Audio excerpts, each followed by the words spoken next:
Yang kami hormati Ibu Kepala Sekolah atau yang mewakili, yang kami hormati Bu Guru Kesi selaku guru penggerak, yang kami hormati Bapak Ibu Guru selaku peserta disertasi. Selawat dan salam kita aturkan kepada junjungan kita Nabi Muhammad SAW. Semoga kita semua mendapat syafaat di akhir zaman nanti. Acara diseminasi aksi nyata modul 1.4 implementasi budaya positif di sekolah melalui keyakinan kelas di SDN 1 Labu Api tanggal 13 Oktober tahun 2023 segera dimulai. Selanjutnya sambutan dari Ibu Kepala Sekolah atau yang diwakilkan kepada Pak Guru Gede, disilakan.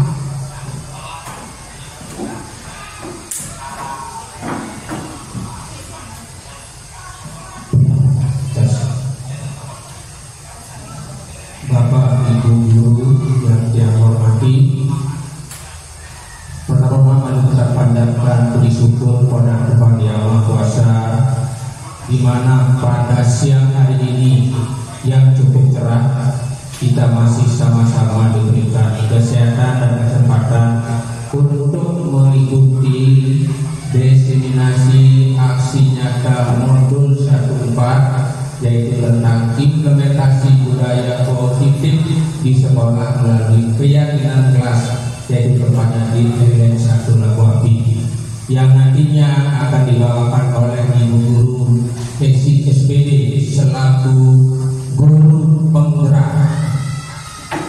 Mudah-mudahan nanti apa yang disampaikan oleh Ibu Guru dapat kita petik ilmunya, dan mohon untuk Bapak Ibu Guru mengikuti dengan baik, dan sebagai nantinya ke depan ada untuk ilmu kita bersama-sama.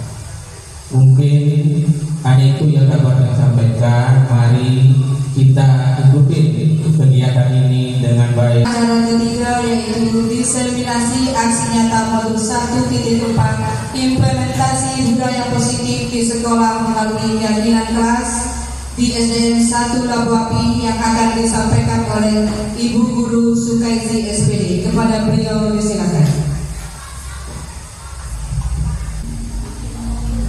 Baik. Assalamualaikum warahmatullahi wabarakatuh. Yang terhormat Ibu Kepala Sekolah atau yang mewakili serta rekan-rekan guru yang saya sayangi dan saya banggakan. Syukur alhamdulillah, kita panjatkan puji syukur kehadirat Allah Subhanahu wa taala, karena berkat rahmat dan hidayahnya pula hari ini kita dapat berkumpul di ruangan ini dalam kegiatan diseminasi aksi nyata modul 1.4, yaitu implementasi budaya positif di sekolah kita. Baik Bapak Ibu, salam dan salam tak lupa juga kita haturkan kepada junjungan kita Nabi besar Muhammad Sallallahu Alaihi Wasallam. Semoga kita semua mendapatkan syafaat beliau di yaumil akhir nanti. Pertama-tama saya ucapkan terima kasih yang tidak terhingga kepada rekan-rekan semua yang selalu mendukung setiap program atau kegiatan yang saya laksanakan di sekolah ini. Kegiatan diseminasi ini Bapak Ibu adalah salah satu aksi nyata yang harus saya lakukan pada modul 1.4. Baiklah Bapak Ibu, untuk meningkat waktu kita langsung saja ke materi.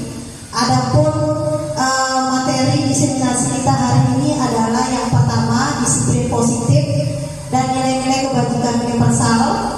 Yang kedua teori motivasi, hukuman, penghargaan dan restitusi. Yang ketiga keyakinan kelas. Yang keempat kebutuhan dasar manusia dan dunia berkualitas. Yang kelima restitusi 5 posisi kontrol. Yang keenam restitusi segitiga restitusi. Baik, sebelumnya saya ingin mengajak Bapak Ibu untuk berpikir. Ini tujuannya adalah mengubah paradigma atau pandangan kita. Saya minta dua rekan guru untuk maju yang akan bertindak sebagai A dan B, yang akan mempraktikkan kegiatan kepalan tangan.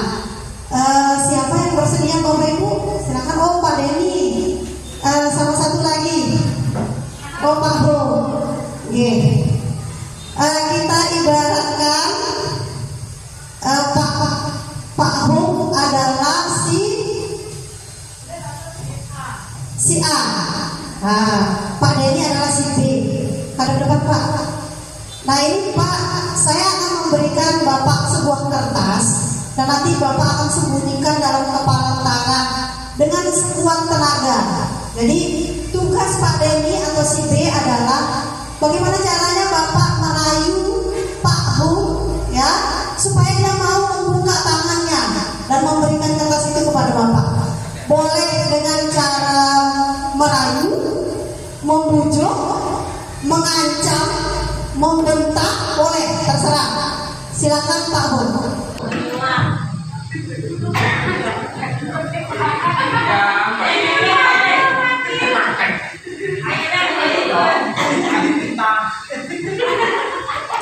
Baik.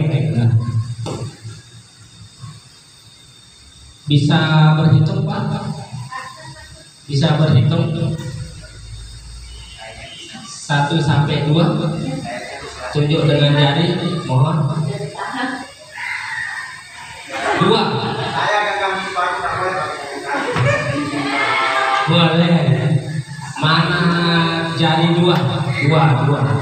3. 5. 7.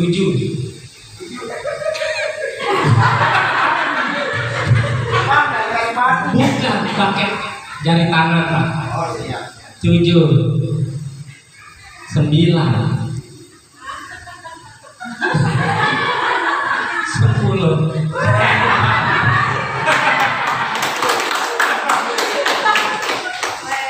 Terima kasih. Sebenarnya tadi Pak Ahok masih punya kendali untuk memberi atau tidak. Ya, tapi Pak Denny bagus sekali idenya ya supaya Pak Ahok bisa membuka tangannya. Baik, terima kasih Pak. Terima kasih. Silakan duduk. Baik Bapak Ibu, dari kegiatan tadi kita dapat simpulkan. Ibaratnya Pak Denny ini adalah seorang guru dan Pak Ahok adalah murid. Ketika murid kita memegang sesuatu dan dia tidak mau membukanya, kadang-kadang kita itu sebagai guru memaksa, ya sedikit memaksa, atau pertama kita dengan rayuan terlebih dahulu. Tapi ketika rayuan itu tidak berhasil, maka kita pasti akan menghardik, mengancam dan sebagainya, ya. Nah itulah ilusi kontrol seorang guru, ya. Jadi seorang guru itu mengontrol murid, ya. Ilusi bahwa kritik dan membuat orang merasa bersalah dapat menguatkan karakter. Jadi anak ketika tidak mau menyerahkan, kita bilang, ayolah, masa kamu tidak kasihan sama guru. Nah itu membuat murid kita akan merasa bersalah ketika dia tidak mau mengikuti apa yang kita inginkan. Kemudian ilusi bahwa semua penguatan positif, efektif dan bermanfaat. Kita selalu bilang ketika murid kita mau menurut, wah kamu anak hebat, mau menurut sama guru. Tapi sebenarnya itu tidak bermanfaat Bapak Ibu. Kemudian ilusi bahwa orang dewasa memiliki hak untuk memaksa. Jadi kita selalu berpendapat bahwa kita bisa memaksa anak kita. Kalau tidak mau kita bisa paksa. Nah, ilusi inilah yang kurang tepat Bapak Ibu. Oke, kita lanjut. Nah, di sini ada perubahan paradigma stimulus respon, teori kontrol atau pilihan. Siapa sesungguhnya yang memiliki kontrol? Di stimulus respon, kita mencoba mengubah orang agar berpandangan sama dengan kita. Jadi kadang-kadang kita mengubah anak itu supaya berpandangan sama dengan kita. Padahal itu salah Bapak Ibu. Kita harus bisa berusaha memahami pandangan orang lain tentang dunia. Kita tidak boleh menyalahkan orang ketika orang itu memiliki memiliki pandangan yang berbeda dengan kita. Yang kedua, perilaku buruk dilihat sebagai suatu kesalahan. Kita selalu menganggap perilaku anak yang buruk itu adalah sebuah kesalahan. Padahal semua perilaku yang dilakukan oleh anak didik kita pasti memiliki tujuan. Jangankan anak murid kita saja seperti itu. Kita bertindak pasti punya tujuan. Yang ketiga, orang lain bisa mengontrol saya. Ini harus kita rubah. Jadi hanya kita sendiri yang bisa mengontrol diri kita. Kemudian saya bisa mengontrol orang lain. Nah, ini juga tidak tepat. Jadi kita tidak bisa mengontrol orang lain, Bapak Ibu, ya. Kemudian pemaksaan itu ada pada saat bujukan gagal. Jadi kita selalu memaksa ketika bujukan kita gagal. Padahal seharusnya kita harus berkolaborasi, bekerja sama, menciptakan pilihan-pilihan baru. Kemudian kita selalu berpikir menang kalah. Ketika anak itu mau mengikuti apa yang kita mau, kita menganggap wah, saya memang guru yang hebat kan. Atau ketika sama teman itu mengalah, kita menganggap diri kita ini menang dan dia kalah. Nah, cara berpikir ini sebenarnya salah. Kita harus mengubah cara berpikir ini menjadi menang-menang, Bapak Ibu, ya. Kita menang, orang lain juga menang. Lanjut. Nah, sebenarnya apa sih makna kata disiplin itu? Berasal dari kata disiplina yang artinya belajar. Makna asal dari kata berkonotasi dengan disiplin diri dari murid-murid Sokrates dan Plato. Disiplin diri membuat orang menggali potensinya, Bapak Ibu, menuju sebuah tujuan yang dihargai. Namun dalam budaya kita, makna disiplin telah berubah menjadi. Benar atau tidak, Bapak Ibu? Padahal sebenarnya disiplin itu harus melatih tanggung jawab anak. Ya, ini yang salah dari cara pandang kita. Selanjutnya, nilai-nilai kebajikan universal. Jadi nilai-nilai kebajikan ini adalah sifat-sifat positif yang merupakan tujuan mulia yang dicapai oleh setiap individu. Bersifat universal, lintas bahasa, suku, bangsa, agama maupun latar belakang. Nah, setiap perilaku atau perbuatan memiliki suatu tujuan. Dengan mengaitkan nilai-nilai kebajikan yang diyakini oleh seseorang, maka motivasi intrinsiknya akan terbangun, sehingga menggerakkan motivasi dari dalam diri untuk mendapat tujuan mulia yang diinginkan. Nah, apa saja nilai kebajikan universal itu sudah ada, Bapak Ibu, dalam profil pelajar Pancasila.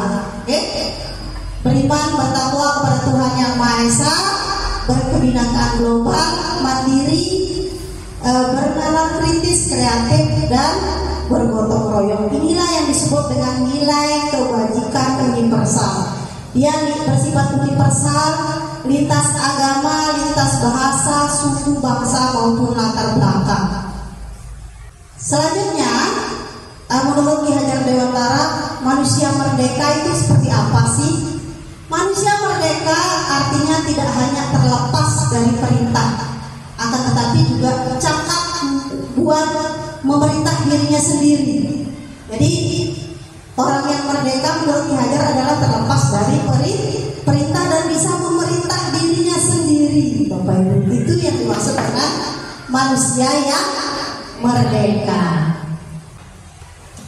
Nah, di hukum dan penghargaan, kalau menurut Bapak Ibu, kira-kira di zaman sekarang ini masih boleh tak kita sebagai guru menghukum siswa kita? Kalau masih, apa alasannya? Kalau tidak, apa alasannya? Silakan Bapak Ibu yang ingin berpendapat, apakah masih boleh kita sebagai guru memberikan hukuman kepada murid kita? Siapa kira-kira yang ingin berpendapat, Bapak Ibu?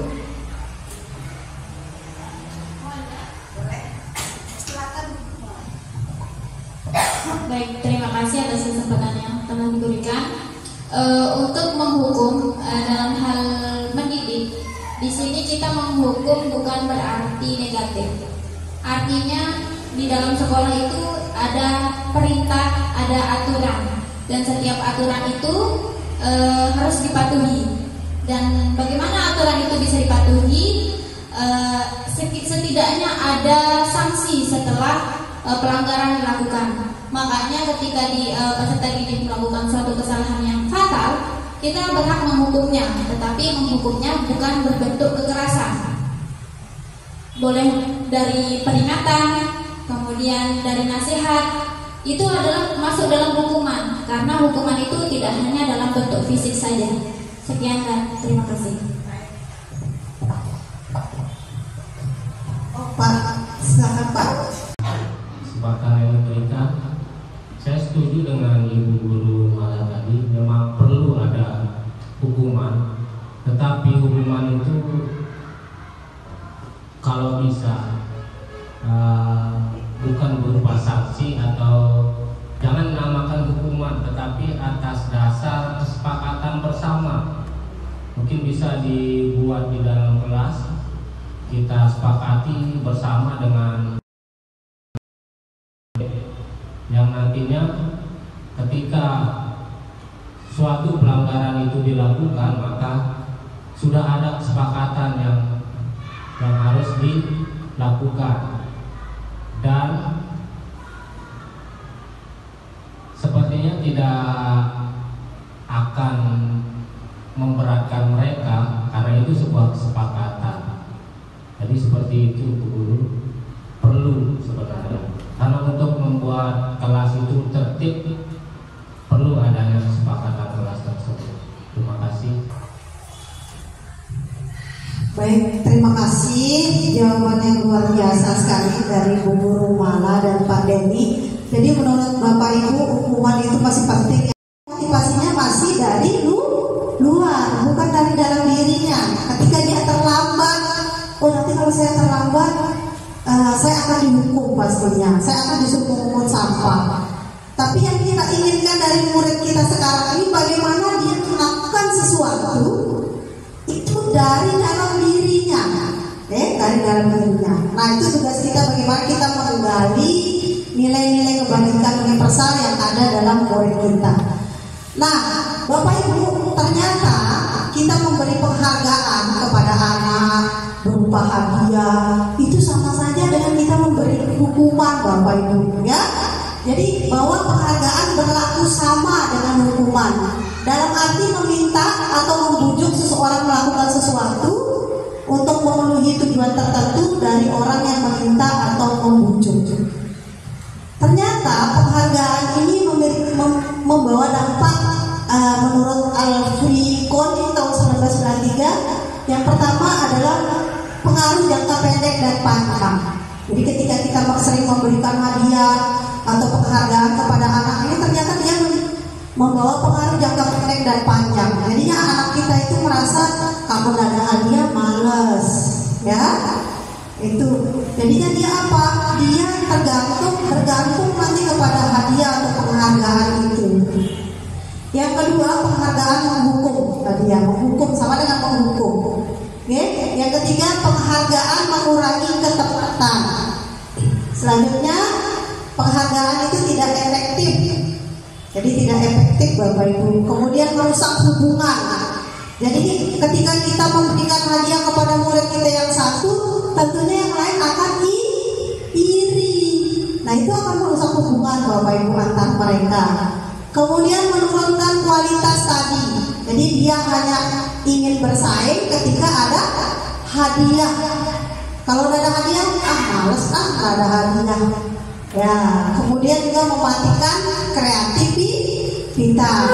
Ketika anak kita yang kurang diberikan tantangan atau kepada seorang karyawan agar melakukan pekerjaan yang berkualitas, maka kita sedang berasumsi mereka tidak dapat melakukannya, atau mereka tidak akan memilih untuk melakukannya. Jadi kita iming-imingi dengan hadiah, dengan penghargaan, memberikan apresiasi atau pengakuan kepada murid. Perlu diingat beberapa hal. Yang pertama, beri pengakuan secara khusus, Bapak Ibu, ya, secara khusus kepada anak-anak kita. Kemudian secara pribadi, kemudian kepada semua murid, jangan murid yang itu saja, ya. Kita harus bergantian memberikan apresiasi atau penghargaan. Ingat, setiap anak itu pasti pasti unik, tidak mungkin hanya 1 atau 2 siswa kita saja di dalam kelas yang seperti itu. Berilah penghargaan kepada semuanya secara bergantian dan lakukan secara konsisten. Jangan hari ini kita puji, tahun depan lagi kita puji Bapak Ibu ya. Bila perlu setiap hari atau sering kita lakukan, jangan sampai timbul tenggelam. Dan fokus pada proses, bukan hasilnya Bapak Ibu. Bagaimana dia berproses untuk menjadi anak yang lebih baik, itu yang kita hargai, bukan hasilnya. Selanjutnya, nah, yang kedua, ibu guru menghargai kepedulianmu pada saat kamu membantu teman-temanmu di tugas kelompok. Selanjutnya, terima kasih untuk rasa tanggung jawabmu pada saat memungut kertas-kertas berserakan di lantai. Nah, ini adalah cara kita memberikan apresiasi kepada anak. Bukan hanya saja dengan non-verbal seperti jempol, tapi bisa dengan verbal seperti ini. Jadi kita tekankan pada nilai kebajikan universal. Ada rasa empati, kepedulian, tanggung jawab. Nah, ini adalah nilai-nilai kebajikan universal. Selanjutnya, apa sih perbedaan hukuman dan konsekuensi? Jadi Bapak Ibu, beda loh antara hukuman dan konsekuensi. Yang pertama, di sini saya punya kalimat, mencatat 100 kali di dalam buku kalimat saya tidak akan terlambat lagi karena terlambat ke sekolah. Kita menyuruh anak untuk mencatat 100 kali. Kira-kira ini hukuman atau konsekuensi? Pada ini hukuman. Konsekuensi. Kira-kira kalau yang konsekuensi apa alasannya Pak? Alasannya karena ada karena.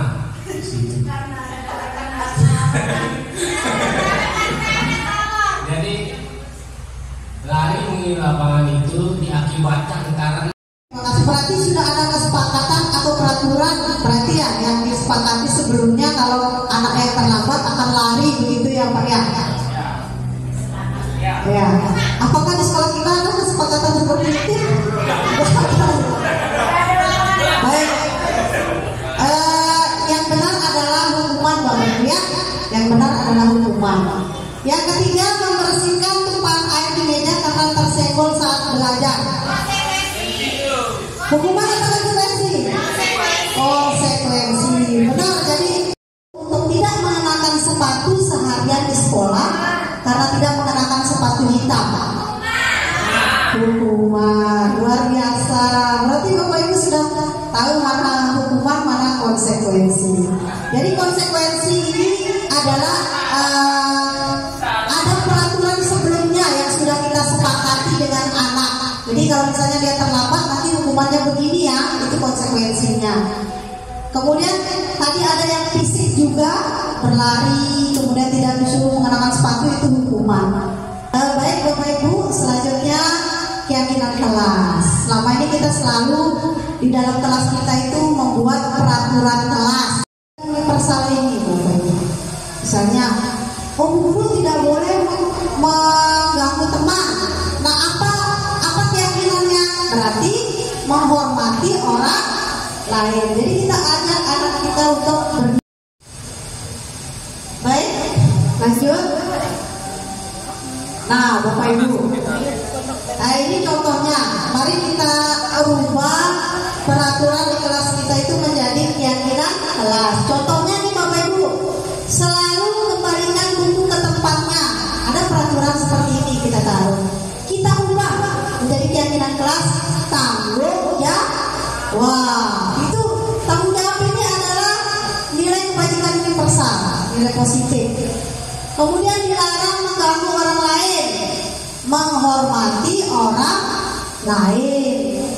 Jadi kalimatnya seperti itu, kalimat buku ke tempatnya. Ada peraturan seperti ini kita taruh. Kita ubah menjadi keyakinan kelas tanggung jawab.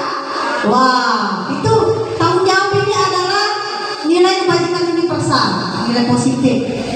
Kemudian dilarang mengganggu orang lain, menghormati orang lain. Jadi Jadi kalimatnya seperti itu, kalimat positif. Kemudian hadir di sekolah 15 menit sebelum pembelajaran dimulai. Artinya kita ubah menjadi keyakinan kelas, menghormati orang lain atau berkomitmen. Jadi dia harus berkomitmen. Dilarang melakukan kekerasan. Diubah dalam bentuk keyakinan kelas, keselamatan, menghormati orang lain. Dilarang menggunakan narkoba. Keyakinan kelasnya jadi kesehatan. Lanjut, bergantian atau menunggu giliran, menghormati orang lain atau bersabar. Jangan berlari di kelas atau koridor. Keselamatan, keamanan. Jadi ini Bapak Ibu, keyakinan kelas itu berisi nilai-nilai positif yang harus digali dari siswa kita. Misalnya kita pengennya dia itu tidak mengganggu orang lain, kita saya yakin saya menghormati orang lain. Kemudian saya bertanggung jawab. Ya, jadi seperti itu Bapak Ibu, kalimat-kalimat positif. Hanya singkat saja. Jadi keyakinan kelas kita bentuk dengan diskusi bersama siswa. Setelah itu kita buat, kemudian bila perlu kita tanda tangan bersama, baru kita pajak. Jadilah itu keyakinan kelas. Ketika dia melanggar, kita bisa bertanya, keyakinan kelas mana yang kamu langgar? Ya, jadi dia menyadari dirinya bahwa ada keyakinan kelas yang sudah dia langgar. Baik, selanjutnya, nah, kebutuhan dasar manusia. Jadi setiap manusia itu punya kebutuhan dasar. Bapak Ibu, ada 5. Yang pertama, kasih sayang dan rasa diterima. Termasuk anak-anak kita ini, mereka butuh kasih sayang dan rasa diterima. Kemudian perlu kebebasan. Makanya anak-anak kita itu kadang-kadang nggak bisa diem, ya, karena dia ada kebutuhannya, bebas, pengen bebas. Kemudian kesenangan. Kita aja kadang-kadang pengen senang-senang Bapak Ibu, ya, karena memang inilah kebutuhan dasar kita. Bertahan hidup, penguasaan. Nah, dari kelima kebutuhan dasar ini harus terpenuhi Bapak Ibu. Kalau tidak terpenuhi, itu yang kadang-kadang anak-anak melanggar. Ketika kita larang, tidak boleh ribut, nah, ada yang melanggar. Berarti kebutuhan kebebasannya ini kita kendalikan. Jadi sebagai guru, kita harus memahami kebutuhan dasar dari anak-anak kita, ya. Jadi wajar ketika dia itu bermain di dalam kelas, yang mungkin dengan cara yang baik, tidak dengan kasar, kita memberitahu. Karena memang itulah kebutuhan dasar dari manusia. Bukan hanya anak-anak, kita sendiri seperti itu, orang dewasa. Baik, nah sekarang posisi kontrol guru. Ada yang menjadi penghukum Bapak Ibu? Semua kita pernah menjadi penghukum, ya. Nah, kemudian pembuat merasa bersalah. Saya jelaskan satu-satu penghukum. Penghukum itu misalnya kita suruh berdiri, anak-anak pegang telinga. Nah, itu penghukum. Saya rasa kita semua pernah melakukannya, termasuk saya Bapak Ibu. Ya. Kemudian yang kedua, pembuat merasa bersalah. Contohnya seperti ini Bapak Ibu. Ketika dia tidak mau menulis, Ina, kamu tak mau menulis, tidak kasihan apa sama ibu guru, ya? Kasihan loh, orang tuamu sudah capek-capek menyekolahkan kamu, tapi kamu seperti ini. Itu akan membuat dia merasa bersalah Bapak Ibu. Nah, kemudian sebagai teman, ada yang sebagai teman? Ya, sebagai teman sering ini Bapak Ibu, ya. Terutama saya kelas 1 misalnya, ayo sekarang kita belajar dulu. Nanti setelah belajar nanti guru putarkan film.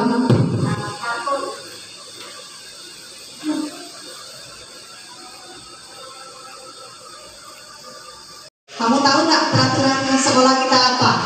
Masuknya jam berapa? Nah, itu pemantau Bapak Ibu. Kemudian manajer. Nah, ini harusnya kita itu sebagai manajer Bapak Ibu, kita diharapkan sebagai manajer. Namun saya ingin berbagi pengalaman dari kepada Bapak Ibu. kira-kira selama ini mana posisi kontrol yang sudah pernah atau sering Bapak Ibu gunakan? Bu Lydia, kira-kira posisi kontrolnya apa Bu Lydia yang pernah dilakukan selama ini sebagai guru?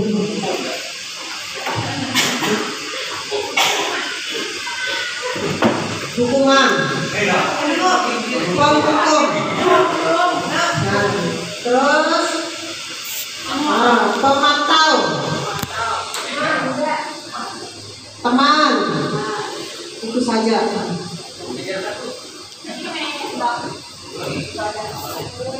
Siapa lagi Bu Ros? Sebagai apa Bu? Sama. Siapa lagi? Sebagai Bu Malang? Kontrol selama ini yang sudah pernah dilakukan. Yang paling dominan itu adalah sebagai pemandu. Itu yang dominan. Tetapi untuk limanya itu pasti pernah dilakukan pada posisi tertentu. Baik, terima kasih. Jadi paling sering itu adalah sebagai teman, kemudian penghukum juga pernah Bapak Ibu ya? Penghukum, pemantau. 5 posisi kontrol ini bukan haram kita lakukan, boleh saja, ya, dalam situasi dan kondisi tertentu. Tapi sebaiknya sekarang kita merubah posisi kontrol kita ini menjadi seorang manajer Bapak Ibu. Seorang manajer itu seperti apa? Ya kayak di kantor-kantor seperti manajer. Bagaimana kita mengatur siswa kita dengan kita menerapkan tadi ini ada nah ini sebagai manajer nih. Guru melakukan kerjasama dengan siswa, memberi mereka tanggung jawab atas perilaku mereka dan mendukung mereka dalam menemukan solusi atas masalah yang mereka hadapi. Posisi manajer mengacu pada restitusi yang memungkinkan siswa menjadi manajer bagi diri mereka sendiri dan menciptakan identitas positif serta keberhasilan dalam diri mereka. Jadi bukan hanya guru yang menjadi manajer, siswa juga kita dorong untuk menjadi manajer. Bagaimana mereka bertanggung jawab terhadap diri mereka, menyelesaikan permasalahan mereka sendiri, tapi juga pasti dalam pantauan guru. Nah, apa itu restitusi? Ini yang paling penting. Restitusi adalah proses menciptakan kondisi bagi murid untuk memperbaiki kesalahan mereka, sehingga mereka bisa kembali ke kelompok mereka dengan karakter yang lebih kuat. Nah, restitusi juga merupakan proses kolaborasi, bekerja sama, mengajarkan murid untuk mencari solusi untuk masalah mereka dan membantu murid berpikir tentang orang seperti apa yang mereka ingin menjadi tujuan kuliah dan bagaimana mereka harus memperlakukan orang lain. Itu restitusi Bapak Ibu. Ini seperti proses kita menciptakan kondisi dengan mengajak berdialog murid-murid kita supaya dia bisa memperbaiki kesalahannya, sehingga ketika dia kembali kepada teman-temannya dia sudah memiliki karakter yang lebih baik. Nah ini dia segitiga restitusi. Ini yang harus kita terapkan sebagai guru ketika kita memilih posisi kontrol sebagai manajer. Ada 3 langkah Bapak Ibu. Yang pertama, menstabilkan identitas. Nah, apa yang dilakukan pada tahap menstabilkan identitas? Misalnya ada murid kita yang memukul teman, kita panggil, Silina, benar kamu pukul temanmu tadi sampai menangis? Benar Bu, ya enggak apa-apa. Namanya orang itu pasti pernah berbuat salah. Bukan kamu saja, semua orang pernah berbuat salah. Ini namanya tahap menstabilkan identitas. Kalau selama ini kita kamu nakal sekali pukul temanmu, kita sudah menghukum Bapak Ibu. Harusnya seperti ini, kita stabilkan dulu identitasnya. Kita stabilkan dia bahwa berbuat salah itu wajar, ya. Jangan langsung kita cap dia sebagai anak yang nakal. Kemudian yang kedua, validasi tindakan yang salah. Pada tahap ini kita tanyakan, karena setiap perilaku itu pasti ada tujuan. Kita tanya Tadi setelah kita tanya, kita bilang, oh nggak apa-apa, semua orang itu pernah berbuat salah. Nah sekarang guru tanya, kenapa kamu pukul temanmu? Kamu pasti punya tujuan kenapa pukul temanmu. Oh iya guru, karena dia yang duluan pukul saya, padahal saya nggak salah. Nah di situ kita sudah tahu alasannya, bahwa kita ternyata oh itu penyebabnya. Selama ini kita tidak memberikan kesempatan itu kepada murid. Begitu dia salah, langsung kamu aja. Padahal kita nggak tahu alasannya dia berbuat seperti itu apa, tujuannya apa. Berarti kita sudah salah besar. Padahal dia melakukan hal seperti itu ada alasannya. Apa ini? Itu yang disebut dengan validasi tindakan yang salah. Kemudian kita menanyakan keyakinan. Tadi dia pukul kita duluan, Bu Guru. Nah, oh begitu ceritanya. Terus kira-kira kamu pukul temanmu itu kamu langgar tak keyakinan kelas kita? Masih ingat tak sama keyakinan kelas kita? Masih, Bu Guru. Kira-kira keyakinan kelas mana yang kamu langgar? Menghormati orang lain, Bu Guru. Nah terus sekarang kira-kira bagaimana caranya kamu memperbaiki masalah ini, Nak? Oh, saya harus minta maaf Bu Guru kepada teman saya, terus saya berjanji tidak akan begitu lagi. Nah, itu dia sudah ke tahap yang ketiga, Bapak Ibu. Secara tidak langsung kita sudah mendorong anak kita untuk mencari solusi dari masalahnya sendiri. Kira-kira apa yang kamu harus lakukan? Kira-kira apa yang harus kamu lakukan untuk memperbaiki masalah ini? Nah, pernah saya membaca sebuah cerita studi kasus kemarin. Ada anak yang berkelahi, dia tarik baju temannya sampai 3 kancingnya lepas. Kemudian ditanya sama gurunya, kira-kira bagaimana solusinya? Oh, saya akan jahitkan Bu Guru. Itu solusi.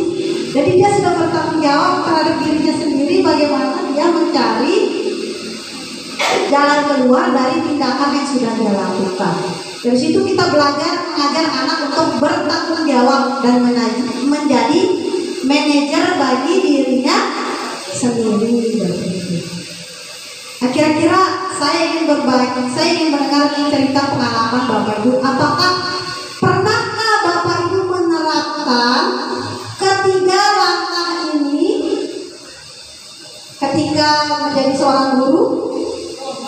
Pasti pernah ya Bapak Ibu, tapi mungkin tidak semua. Kira-kira tahap mana yang sudah pernah Bapak Ibu lakukan dari ketiga tahap ini? Bu Guru Nidia? Pernah? Mau?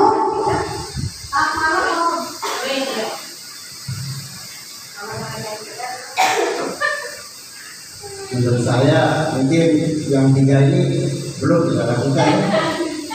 Udah apa belum? Tadi belum juga ini. Ya terima kasih atas kesempatan yang diberikan kepada saya untuk menanggapi apa yang diberikan oleh Desi. Yang pertama yaitu yang mungkin pernah saya lakukan di kelas saya, yaitu menanyakan keyakinan. Menanyakan keyakinan di mana waktu anak-anak melakukan kesalahan, saya sering bertanya sama mereka, kenapa kamu melakukan ini?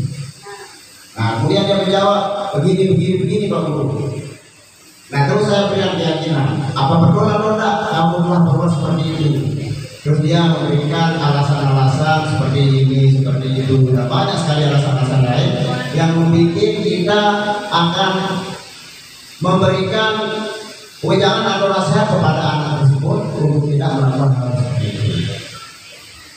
Nah, jadi menurut saya hal-hal seperti itu perlu kita lakukan, di mana anak-anak didik kita nanti supaya bisa bertanggung jawab, ya, bisa bertanggung jawab untuk tidak lagi melakukan hal-hal seperti itu. Terima kasih.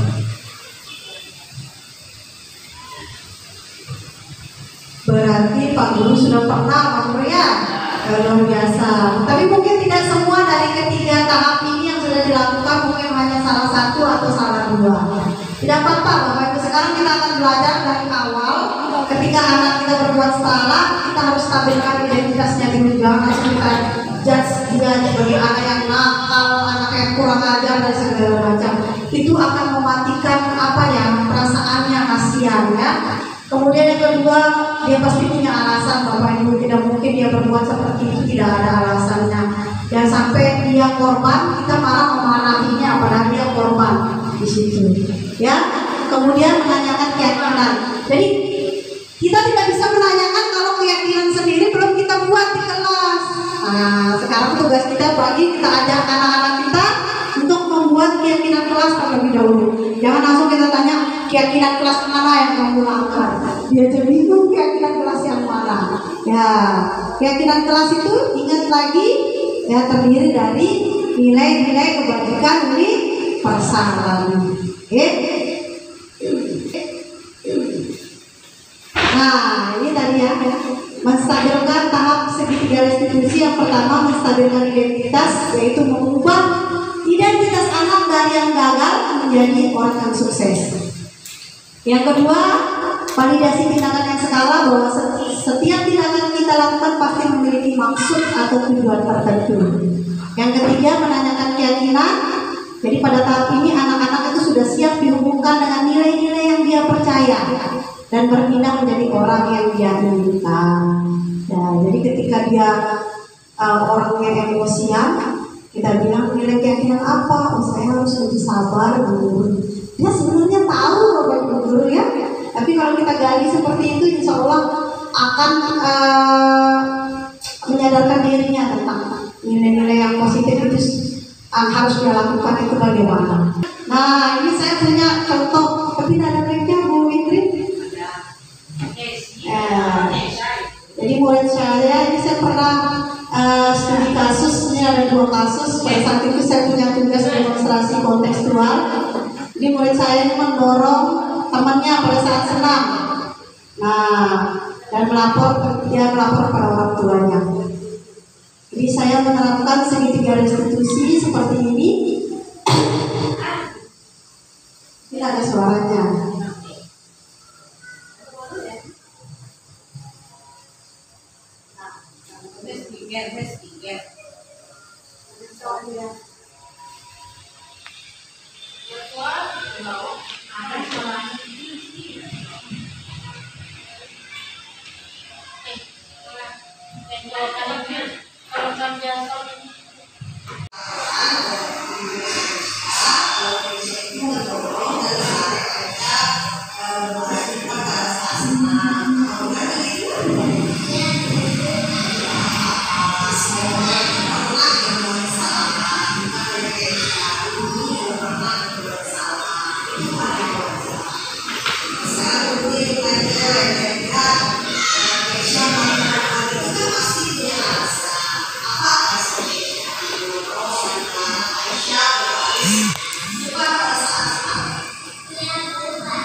Bapak Ibu, itu contoh studi kasus yang pernah saya lakukan di kelas saya dengan menerapkan segitiga restitusi.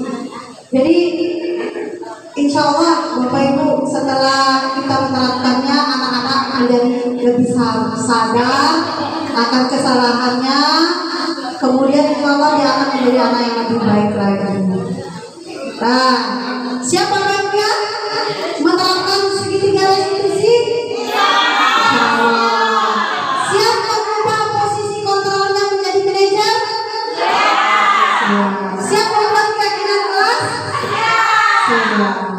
Nah, baik Bapak Ibu, hanya ini materi diseminasi hari ini. Semoga materi ini dapat bermanfaat untuk kita semua. Kesimpulan yang dapat saya ambil dari kegiatan diseminasi ini adalah tujuan dari saya melakukan diseminasi supaya jangan saya saja yang punya ilmu Bapak Ibu. Saya ingin membagikan kepada Bapak Ibu bagaimana selanjutnya kita membuat keyakinan kelas, dan insya Allah nanti keyakinan kelas ini akan menjadi keyakinan sekolah. Dan keyakinan kelas ini bukan hanya kita bisa terapkan di kelas, kita sebagai orang tua di rumah juga bisa menerapkan segitiga restitusi kepada anak-anak kita. Ya, selama ini anak-anak kita kalau di rumah kan kita sering marah-marah kalau mereka salah. Cobalah kita menerapkan segitiga restitusi ini, bukan hanya di sekolah. Dan harapannya budaya positif ini tidak hanya akan terbentuk di dalam kelas kita, tapi juga di lingkungan sekolah. Dan semoga anak-anak kita juga di lingkungan rumah, di lingkungan sekitarnya nanti bisa menerapkan. Oke, baik, hanya itu Bapak Ibu yang saya bisa sampaikan pada hari ini. Terima kasih atas keluangan waktunya. Semoga ilmu ini bermanfaat untuk kita semua. Dan jangan bosan Bapak Ibu ya, ketika saya punya program harus melakukan diseminasi, saya mohon kerjasamanya. Karena alhamdulillah Bapak Ibu, saya berada di SDN 1 Labu Api yang luar biasa sekali mendukung setiap program yang saya lakukan. Karena tidak semua CGP itu punya support system seperti ini. Bahkan ada rekan saya yang kepala sekolahnya saja enggan mau memberikan motivasi, malah melemahkan seperti itu. Ya, alhamdulillah saya sangat bersyukur sekali di sini punya teman-teman, punya kepala sekolah yang luar biasa. Semoga Bapak Ibu bisa menerapkan materi kegiatan diseminasi hari ini, dan semoga nanti bisa mengikuti jejak saya untuk mengikuti program guru penggerak. Sehingga nanti di sekolah kita akan muncul pemimpin-pemimpin pembelajaran yang luar biasa. Cukup sekian, terima kasih. Wabillahi taufiq wal hidayah. Wassalamualaikum warahmatullahi wabarakatuh. Guru Sukesi atas pemaparan diseminasinya. Semoga kedepannya kita bisa memanfaatkannya di kelas kita masing-masing. Amin, amin ya robbal alamin. Baiklah Bapak Ibu, dengan berakhirnya penyampaian materi tadi, maka acara siang hari ini kita tutup dengan sama-sama membaca hamdalah. Alhamdulillahirabbil alamin. Assalamualaikum warahmatullahi wabarakatuh.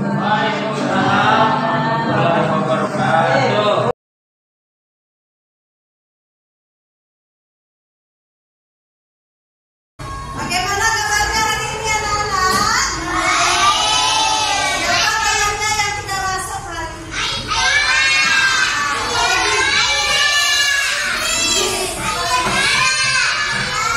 Oh ya, tadi dia sudah WA aku katanya sakit. Sakit, Aika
Apa tadi? Anak yang nggak bohong, nggak boleh bohong.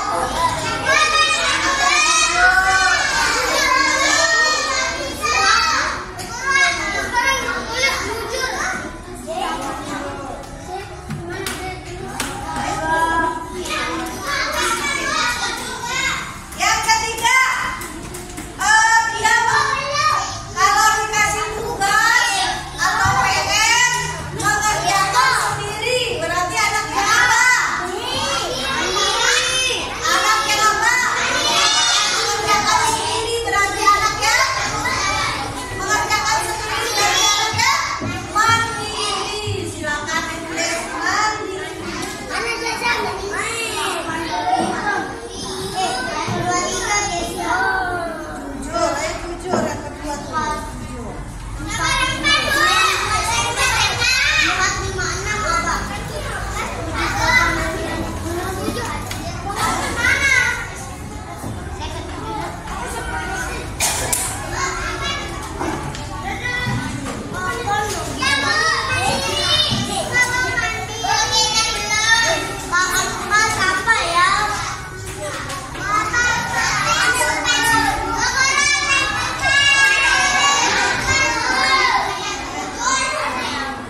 baca saja?